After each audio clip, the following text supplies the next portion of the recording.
Fé para crer que a Bíblia é o livro de Deus. Esta é a lição número 2 da classe de jovens. E você, jovem, você acredita firmemente que a Bíblia é a palavra de Deus? É o livro de Deus? Você crê na Bíblia? Você pratica a Bíblia? Você tem no seu coração que a Bíblia é de fato a inerrante palavra de Deus? E a propósito, você sabe qual é a Bíblia mais cara do mundo? Nesta lição, os gêneros sugeridos são 259, 322 e 559. Eu já vou te falar logo de início, né? Qual é a Bíblia mais cara do mundo? Bom, a Bíblia mais cara do mundo, ela é também a Bíblia mais antiga do mundo, que é a Bíblia de Gutenberg. A Bíblia de Gutenberg, se você quiser comprar um exemplar aí, barato, cerca de 30 milhões de dólares, você compra um exemplar da Bíblia. Aproveita, compra 2 exemplares e dá um para mim. A Bíblia, a palavra de Deus. Introdução. Muitos acreditam que as Escrituras não têm explicação para as muitas questões da atualidade, mas isso é um equívoco. É verdade que o plano principal da Bíblia é nos falar a respeito do pecado e também da salvação. Entretanto, há inúmeros assuntos na Bíblia que provavelmente você nunca sequer ouviu falar. Por quê? Porque, de modo geral, a palavra do Senhor nos templos, né, na igreja, ela é tida apenas em alguns pontos específicos. É difícil as pessoas falarem. Vou te dar um exemplo aqui mais prático, ser mais direto. Por exemplo, dificilmente você já ouviu falar ou uma pregação no livro de Cantares de Salomão, só para dar um exemplo. Ou seja, é um livro inteiro que quase não se fala. E quando se fala somente ali no capítulo 2, versículo 1, né? Que fala: eu sou a rosa de Sarão, o lírio dos vales e tal.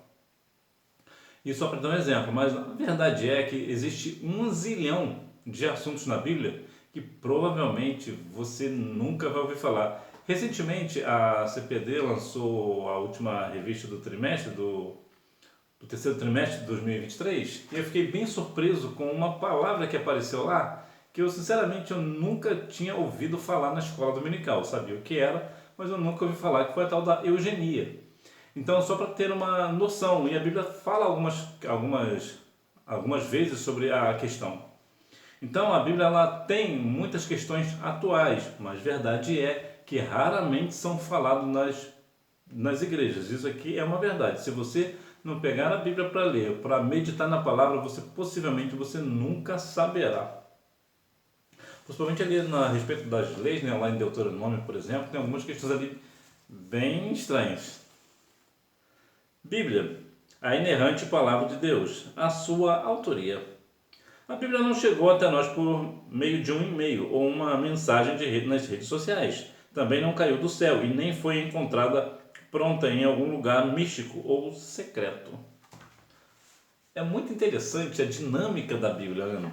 Porque geralmente hoje, a Bíblia de Gutenberg, por exemplo, você só tem a sua Bíblia hoje por causa de Gutenberg. O que esse Gutenberg fez? Ele pegou alguns tipos móveis e fez a imprensa, né? Criou a imprensa. Então ele prensou a Bíblia como livro pela primeira vez na história. Por isso que a Bíblia dele é tão cara, apesar que ele morreu na pobreza. Isso aí.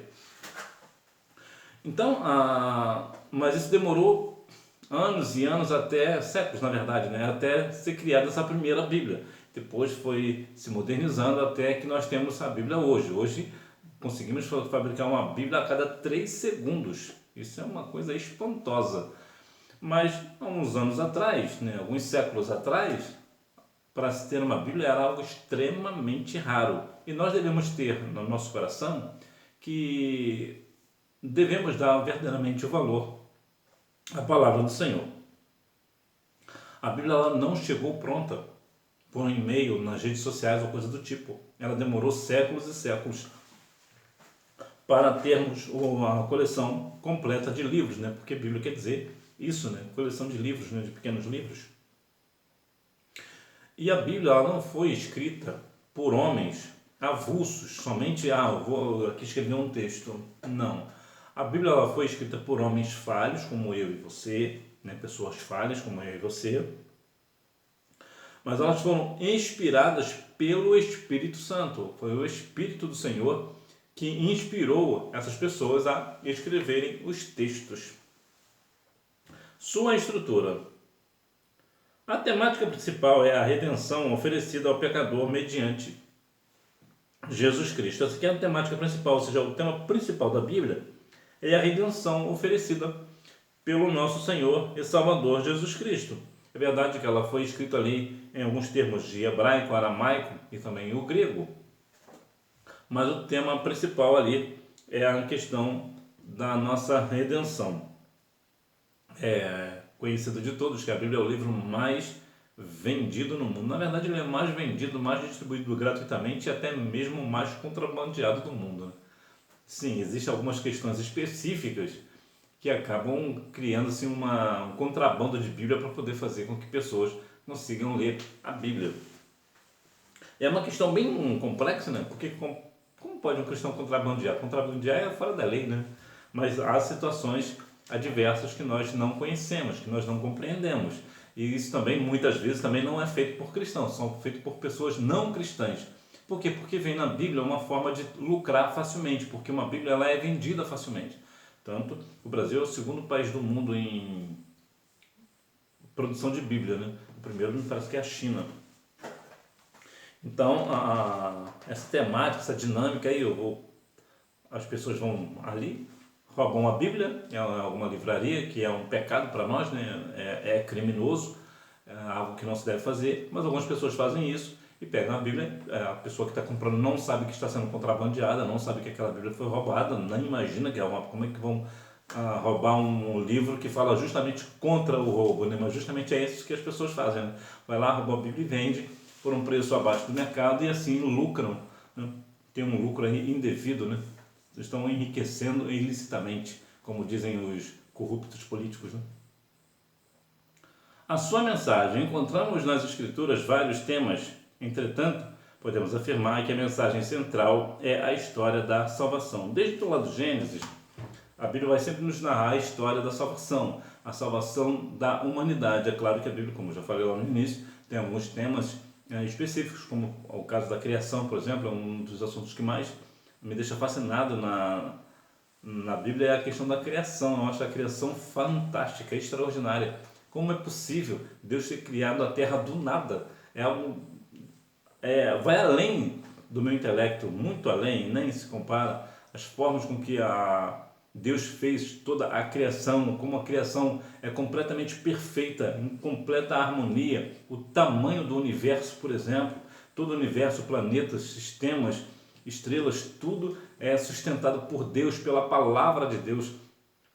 E há uma harmonia gigantesca, e isso me deixa muito fascinado. Então, só para dar um exemplo, a Bíblia fala, por exemplo, de matemática, de ciência, entre tantas outras coisas. Então, sim, a Bíblia ela é a palavra do Senhor e ela tem muitos assuntos atuais, mas, como eu falei lá no início, você precisa sentar e meditar na palavra, mas sabendo que o foco principal da palavra é a nossa salvação, é a história da nossa salvação que veio através de Cristo Jesus. Um livro inspirado pelo Espírito Santo. O que é inspiração? Deus usou pessoas falíveis como nós para escrever o seu livro, que é o único capaz de transformar o ser humano por inteiro. A Bíblia é o único livro do mundo capaz de transformar uma pessoa. Você está aqui porque você foi uma pessoa transformada pela palavra. E à medida que nós lemos a palavra, nós vamos compreendendo certas circunstâncias, certas situações difíceis. É difícil até para os jovens, por exemplo, vamos olhar aqui na bem da verdade, ler a palavra. Hoje tem redes sociais, tem tantas coisas para se fazer. Então, coisas divertidas que eu falo, né? Entretenimento, e ter um espaço para a palavra verdadeiramente é algo difícil, não é muito normal. Mas qual é a diferença, por exemplo, entre você e Daniel, o profeta Daniel?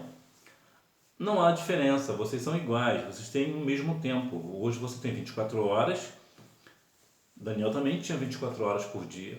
Só que o que nós fazemos com o nosso tempo? Quando você usa o seu tempo para a rede social, você está deixando de meditar na palavra.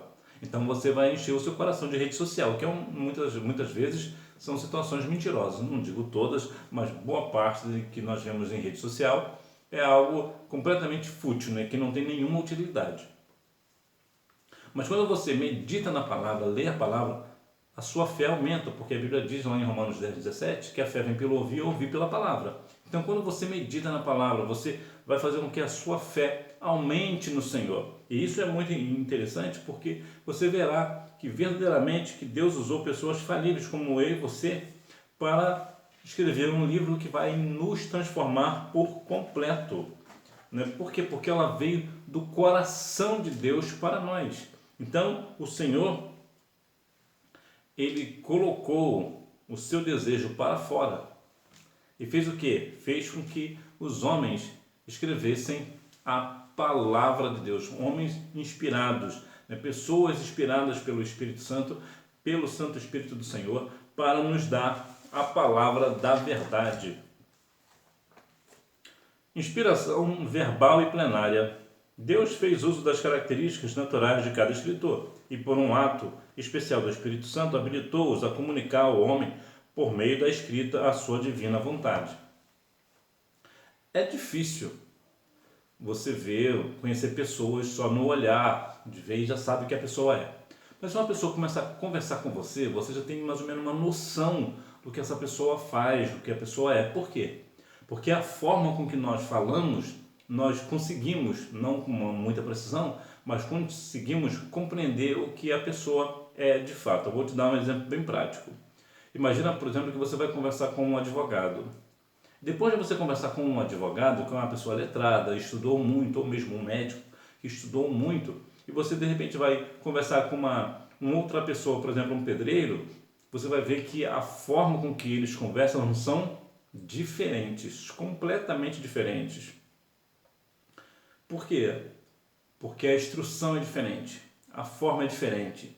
E assim também foi nos textos bíblicos. Deus usou aquela pessoa para escrever de acordo com aquela sua determinada situação. Por exemplo, Amós, ele tinha mais aquela questão da agricultura, então foi falado mais de uma forma de situações de agricultura, e entre outras coisas, entre outros autores. Então, Paulo tinha o texto muito rebuscado, ou seja, muito difícil de entender. Por quê? Porque ele era muito... ele tinha muita aplicação, ele tinha muita cultura, ele era inteligentíssimo, ele era muito inteligente. Então, por sua estrutura, Deus usou ele para escrever as cartas.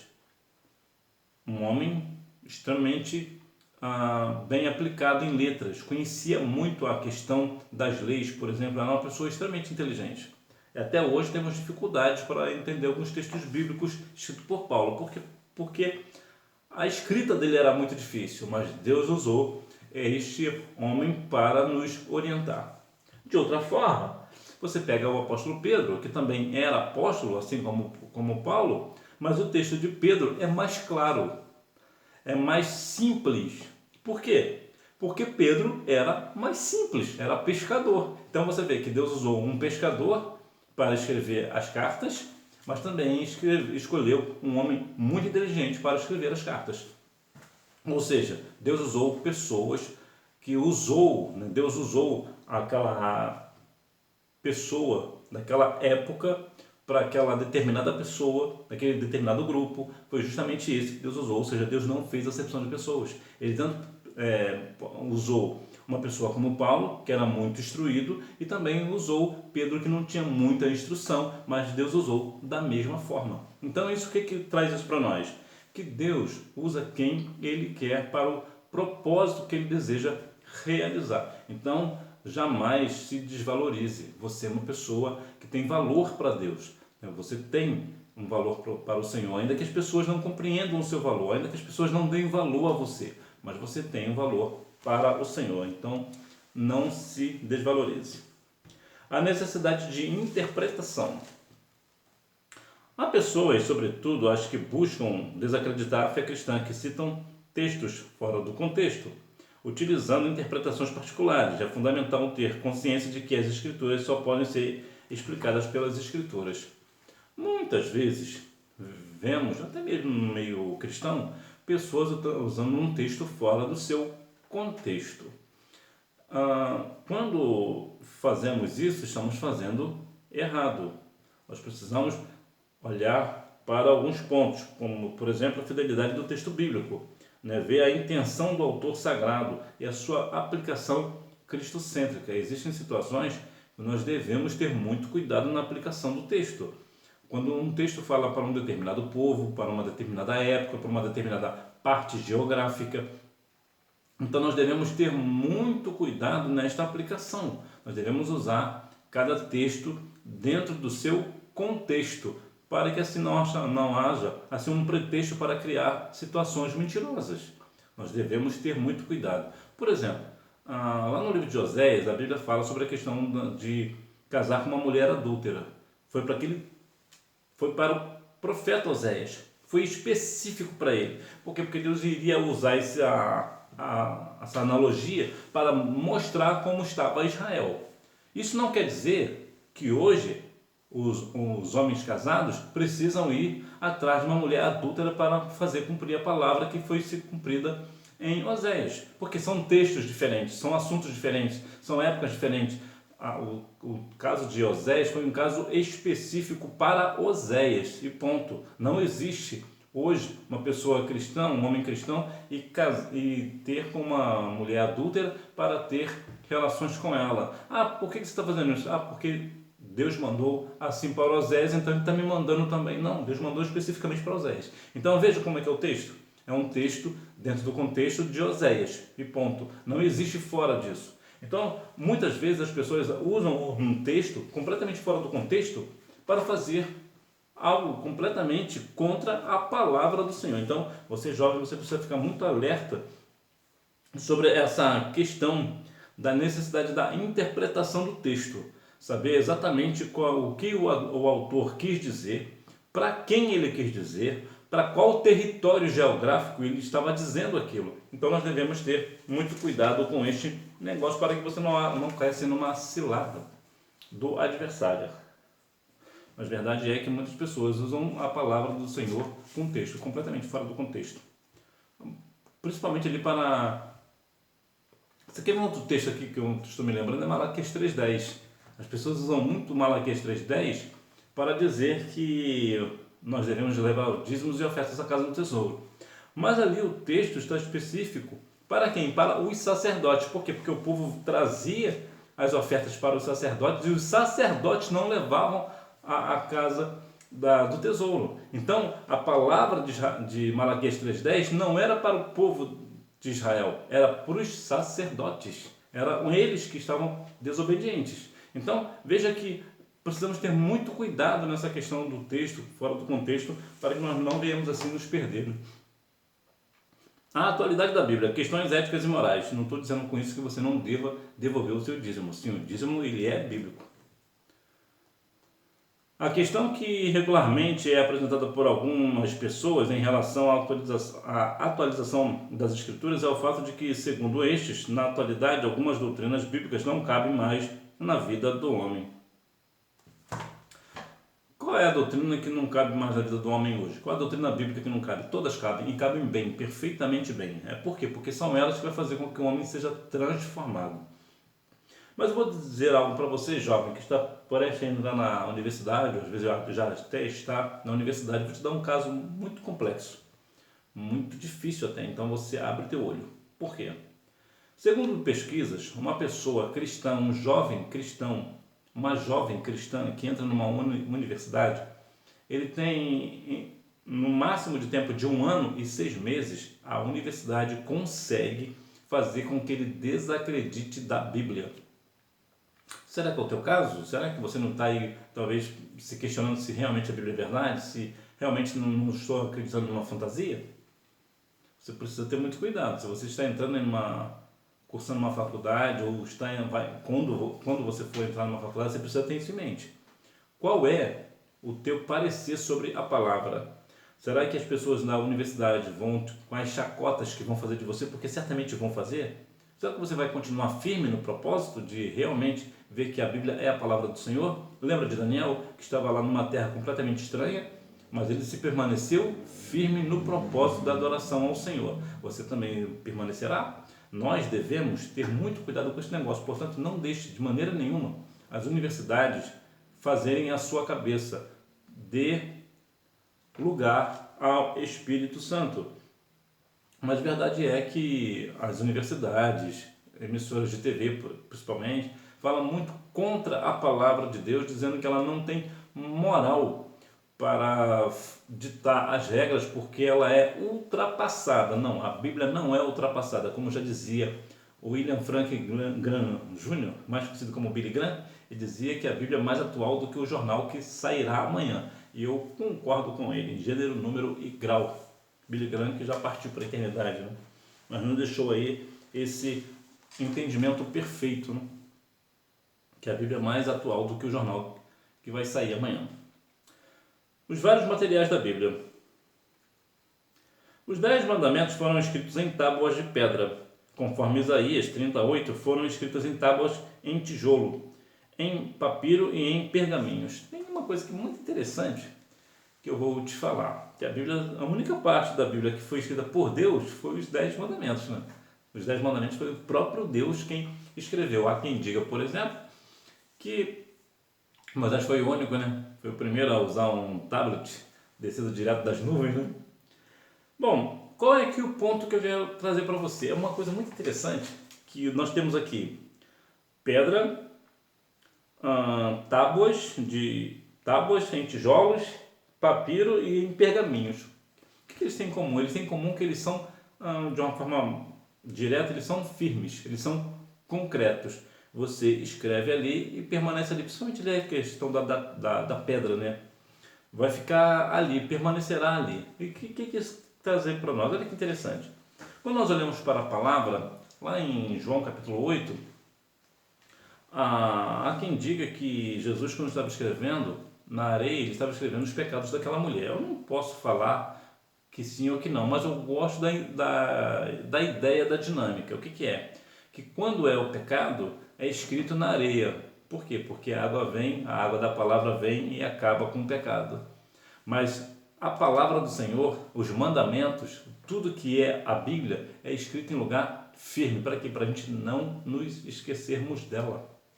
Para que nós venhamos nos lembrar dela. Por exemplo, a sua Bíblia é escrita muito provavelmente com papel, né? Então o papel está escrito ali. Então você está firme ali.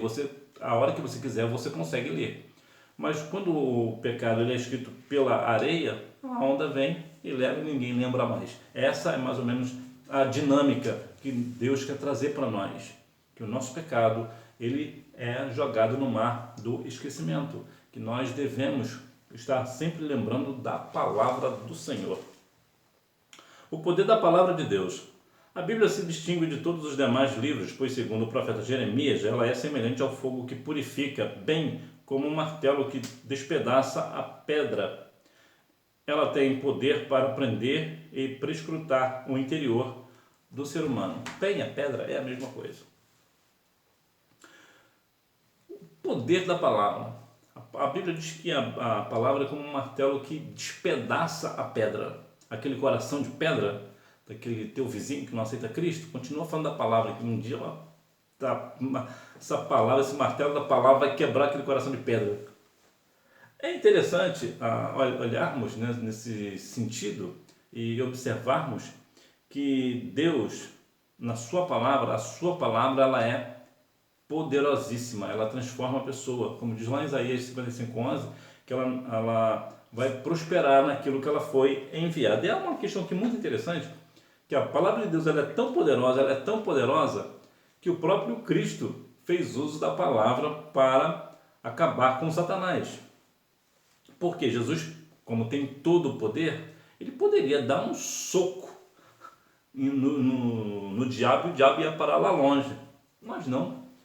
Jesus usou a palavra. Para quê? Para nos mostrar que de fato a palavra de Deus tem poder. Jesus certa vez falou, nessa ocasião de Mateus capítulo 4, que nem só de pão viverá o homem, mas de toda a palavra que sai da boca de Deus. Então, quando eu e você temos a palavra de Deus como alimento, nós não morreremos, nós viveremos eternamente nas mansões celestiais. Então, que nós venhamos colocar a palavra do Senhor em nossas vidas, aplicá-la em nosso coração para não pecar contra o Senhor e compreender que, de fato, a palavra de Deus tem poder. Conclusão: a Bíblia é a inerrante palavra de Deus para o ser humano em todos os tempos. Tudo o que precisamos saber para obtermos a salvação já nos foi transmitida pelas Escrituras Sagradas.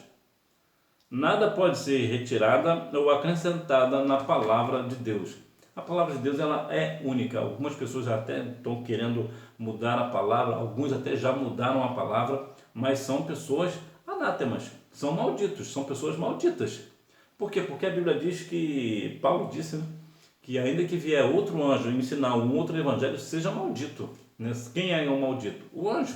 Por quê? Porque ele trouxe um evangelho diferente. Então, só existe o evangelho da palavra, não existe outro. Só que as pessoas que estão fazendo, estão pegando a palavra de Deus, estão distorcendo, estão tirando versículos importantes da Bíblia ou substituindo por palavras, amenizando a renúncia do pecado para que as pessoas venham continuar pecando. Veja, por exemplo, um dia desses eu estava observando uma pessoa homossexual dizendo que Deus não faz acepção de pessoas. Bom, realmente a Bíblia diz que Deus não faz acepção de pessoas, mas não é questão que Deus, nesse sentido, ele está falando que Deus ama, vai ser salvo tanto a pessoa homossexual quanto aquele que não é homossexual. O que não é verdade. A Bíblia, ela é firme contra a questão da homossexualidade. Isso aqui só para te dar um exemplo. O que ele fez? Ele pegou um texto fora do seu contexto.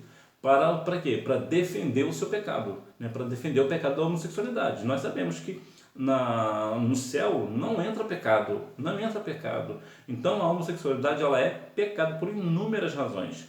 Então o que as pessoas estão fazendo é o quê? Trazendo a Bíblia, pegando um texto fora do contexto para fazer assim a sua base para o seu pecado, ou mesmo mudando algumas palavras da Bíblia, retirando versículos para assim fazer com que o seu pecado não seja assim mostrado, né? Então que nós venhamos verdadeiramente viver a palavra como ela de fato é. Hora da revisão. Número 1.